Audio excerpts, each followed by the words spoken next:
Hey everyone, I'm Miss Michaela from the Downtown Huntsville Library, and we are here for my second to last episode of the Book Connection, where we connect adult books to our kids' books of the same theme. So for today's theme, we're going to talk about poetry books. Now, I'm not a big poetry person, I'll be honest with you, but I found a few that I liked, or at least got through. So the first book I'd like to present to you is Quarter Life Poetry, Poems for the Young, Broke, and Hangry. I'm only two of those things now. I am no longer young. It's by Samantha, Jayne, and I actually read it back in 2016 and reread it a little while ago, and it's still pretty relatable. There's a whole thing in there about your college contacting you for donations for the Alumni Association, and I felt the same way that she did. I bet you do too. So if you are feeling bitter or, broke or hangry, I would recommend this. They're nice, brief little poems with cute little illustrations. You know how I feel about my picture books.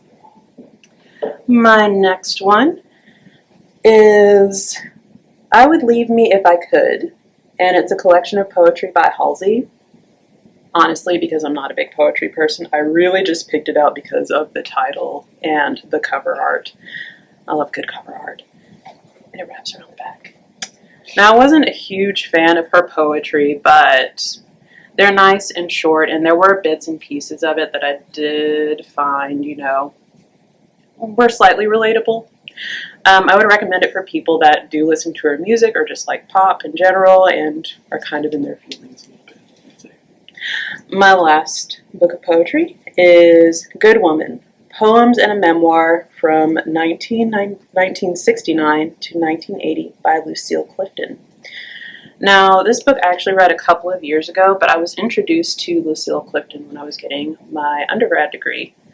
And I really enjoyed her poetry, and her memoir is fascinating. I really like the way this book is written. Sadly, there are only a few pictures in here, I think. But it's really nice and relatable still to this day. It's kind of timeless. My favorite poem actually is, I'm going to have to look it up. It's the Ode to My Body. But she does a lot of body positivity and books about equal rights and family. A lot of her poems are just nice and short and digestible. And it's interspersed towards the end with more memoirs about her journey, about her family. And Lucille Clifton was a very interesting person, and share birthday. So, highly recommend this. Now on to my kids' books. So, the first book I'm going to present to you isn't actually a nonfiction title, so this is kind of cheating, I understand. But it is a novel that's written in verse. It's the first novel written in verse that I ever read. It's called 5 to 1 by Holly Bodger. And it's set in kind of a dystopian future where women are generally more powerful, but girls are kind of still used for bartering when it comes to marriages, although they are allowed to choose their spouses.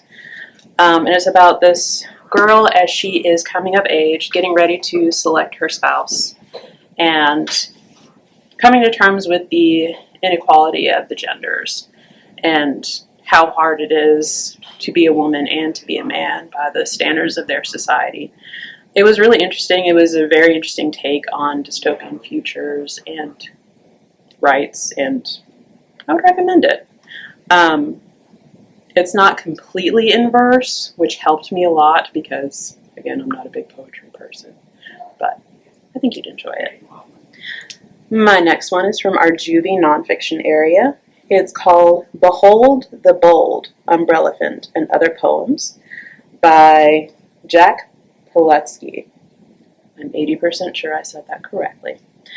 I enjoyed this book because there's a lot of puns in it, and if you have ever met me, you will know that I love puns. Each poem is about a different kind of animal, like the Umbrellaphant, or the links of chain, but they're nice and cute and fun to share with the family. My last one is The Camel's Lament, and this is just a fun little picture book. It's by Charles Santore, or it's illustrated by Charles Santore, and it goes by and by, where the camel talks about all the different animals of the world and how their life is so much better than the camels, and you become more and more sorry for the camel as you get to the end. But yeah, it's a fun book. I enjoyed it. I enjoy the illustrations. So I hope you enjoyed this book talk, and I'll see you one more time before summer reading. See you guys.